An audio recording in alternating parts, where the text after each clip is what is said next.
What's going on, guys? Overman back again, and today we're going to take a look at the much anticipated Star Wars Battlefront. Now, this game was the chosen one, but over the past few months, a lot of us have lost hope in Battlefront, especially after the beta and having EA constantly shoving their $50 season pass right in our faces. Now, as you've probably heard and seen for yourself, this game is a beauty. It looks absolutely incredible on my PS4, even though it's only running at 900p. But because of that, it's also able to run at a buttery smooth 60 frames per second. And this game is a testament to the capabilities of these next/current gen consoles, and it makes me hopeful for the games coming in the future, because this one is extremely impressive in terms of its visuals and its sound as well. However, last time I checked, we weren't paying $60 for a tech demo, we're paying $60 for a video game, and I think this is where Battlefront comes up incredibly short. I really don't think that this game has $60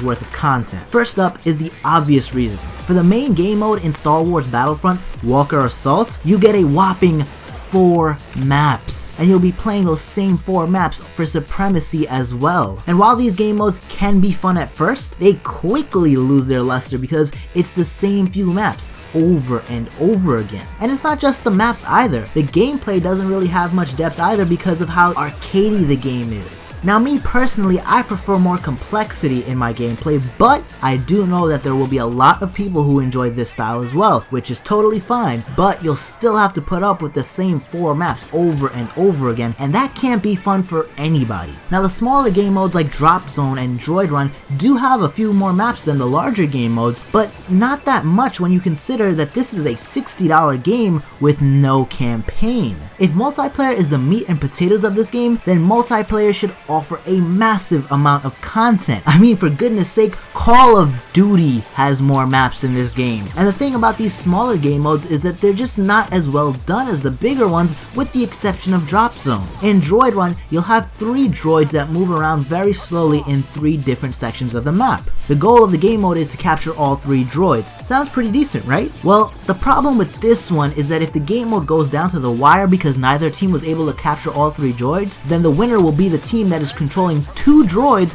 when the timer ends. So one team can be doing really well and controlling 2 droids the entire match, and then if they lose one of them right at the end, they'll still lose the game because of that. Or you might be in a really competitive and intense game where you guys are constantly swapping droids and battling for control, and that super intense and competitive match will turn into a game of musical chairs. Who's got 2 droids when the music stops? It's ridiculous. This game mode needs a score system just in case the match goes to the time limit. Now, there's a couple of hero modes where you can play as heroes, obviously, and one of them is basically a crush the carrier type of game mode. There's one hero and everyone else has to try and kill them. But the problem with this mode is that the person that gets the kill gets to be the next hero. And while that sounds fine, it's not. You see, it really doesn't matter how much damage you did to the hero because it's the person who got the final shot on them who will be the next hero. So you could be putting in work, wearing down the hero, and then I can be an asshole, toss a grenade over there at the guy's feet when his health is low,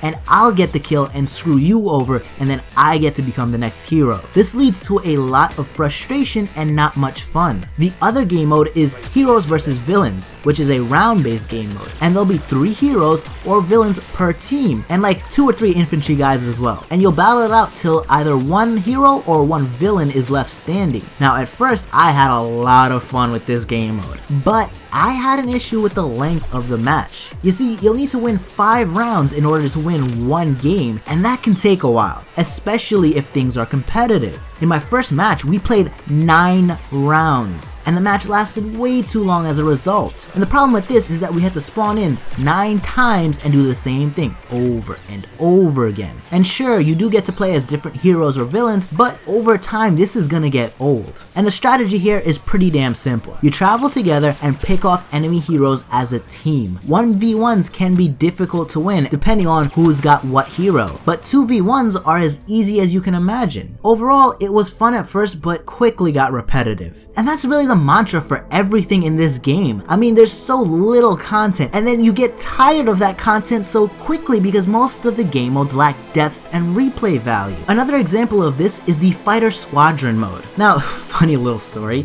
in my first match I came in and got on a nice little 4 or 5 kill streak, and I'm like, holy shit, I'm nice. And I got a bunch more kills too, but then at the end of the match, I look at the scoreboard and I realize that most of my kills were bot kills. And I don't mind them putting bots in this game mode, I just felt silly because I didn't know that they were there. I thought they were real people and that I was just super awesome at air combat. But nonetheless, I had fun in that match and a few more after that. However, the thing about air combat is that it's incredibly shallow. The controls are super arcadey and these matches boil down to fly around and shoot at the bad guys. And while that was really fun for me at first, once again, it quickly got boring and repetitive.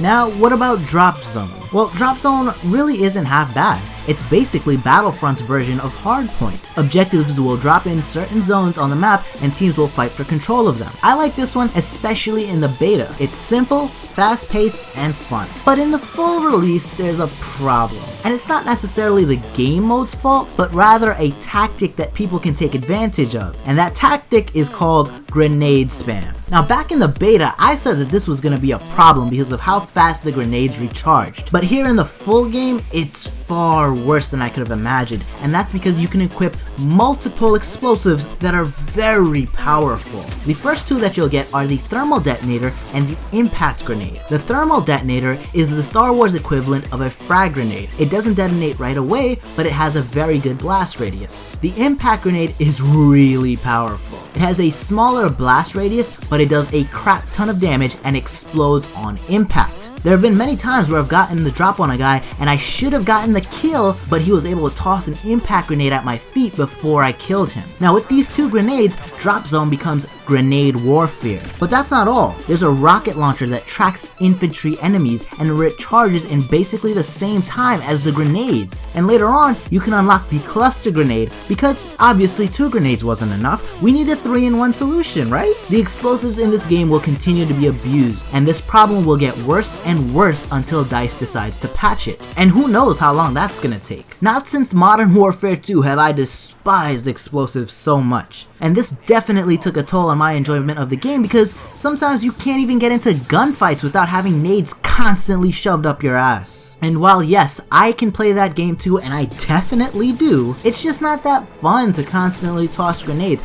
Gunfighting is much more fun than grenade fighting. Now in the bigger game modes, this becomes less of a problem because obviously the maps are much bigger. But as soon as you go indoors, the problem becomes unbearable. It's so hard to move through corridors in this game because there's just constant grenade spam in there. It's just like a freaking Michael Bay movie going on within these corridors. Now I'm happy to say that the spawns in Walker Assault are much better than before, but they could still use some work. There's still situations where me and my teammates are getting wrecked by a vehicle or a hero as soon as we spawn in. And you know what the weird thing is about this multiplayer? It's really not that enjoyable, especially after your first few matches. You see, last night I was playing a game of Walker Assault where I did pretty decently. You know, I came in, I was putting in work on the ground, I was getting on streaks, and I was capturing the uplinks. Then I went into the air and I continued to put in work over there too. I got a few kills up there, and then as I was about to die, I suicided into an ATST. Then I went back on the ground, started putting in some more work, we were making a push towards the next uplink, and I saw a hero card, so I went over there and I picked it up. I spawned in as Han Solo, and admittedly this was my first time playing Han Solo, and I kinda sucked, but you know, it's Han Solo, so I did get on a little kill streak there as well. And then after that, my teammates got the uplink, we were putting in work on the Walker, and eventually we go on to win the match. Now I finished the game with over a 2 KD and at the top of the scoreboard, and I was doing that while playing the objective. Normally, that would make me very happy. If I was able to do that in Battlefield 4, for example, I'd be ecstatic. If there's one thing I like to do in these games is play the objective, and it's really nice when I can play the objective successfully and do well for myself. But you know how I felt after I was done with that match?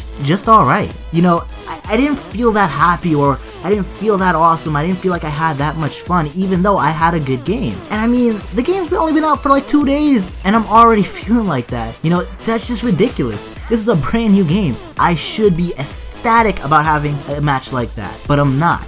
Now, to sum up my experience in multiplayer, I'm gonna sound like a broken record. It was fun at first, but quickly lost its appeal. The only thing I still look forward to in multiplayer are the unlocks, because there are some cool abilities and guns to unlock. There's 11 guns in the game, and they all shoot lasers, of course, but from what I've used, most of them feel a little bit different. And since we're on the topic of weapons, let me mention this. The last gun you unlock is Han Solo's blaster. However, if you purchase the deluxe edition, which costed $10 extra, you can get it unlocked right away. Now yes, we can all unlock this later on when we level up, but this gun totally wrecks face. It's like those of us who bought the $60 version were being punished for not buying the stupid ass deluxe edition by being raped by this OP weapon. I think this is a really shitty business tactic, man. You should not be punishing people who just purchased your $60 game simply because they didn't decide to drop an extra $10 on some meaningless bullshit. But what else do you expect from EA at this point, honestly? And you know what's the crazy thing? We haven't even gotten to the worst part of this game, which is the co-op.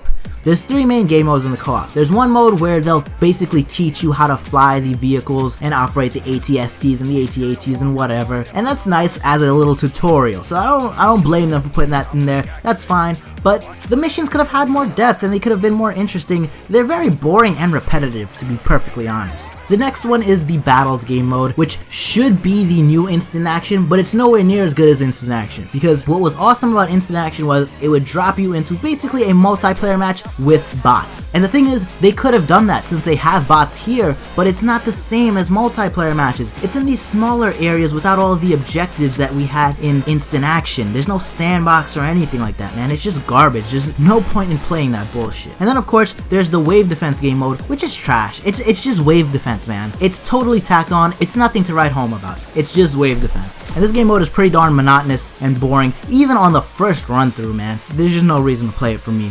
Like I said in my video about the beta, I really think that this game could have used a campaign because the multiplayer just does not feel like the main attraction. It doesn't have the replay value and the staying power of most other multiplayer shooters. But it would be totally okay if there was a great single player campaign. Now I know a lot of people want this game so that they can fulfill their Star Wars fantasy and all, but I think Eddie the Chump made an excellent point about this on the podcast show. He said that he's a big fan of Star Wars and all, but he doesn't feel like he's living his fantasy here because his fantasy isn't about playing as these nameless pawns. He wants to play as the heroes and villains. And I totally agree with him. And I think a campaign would be the perfect place to do that. It would be the perfect place to reenact those epic moments from all the movies. I think it was just really stupid of them to ignore the campaign and do this half-ass multiplayer and co-op mode instead.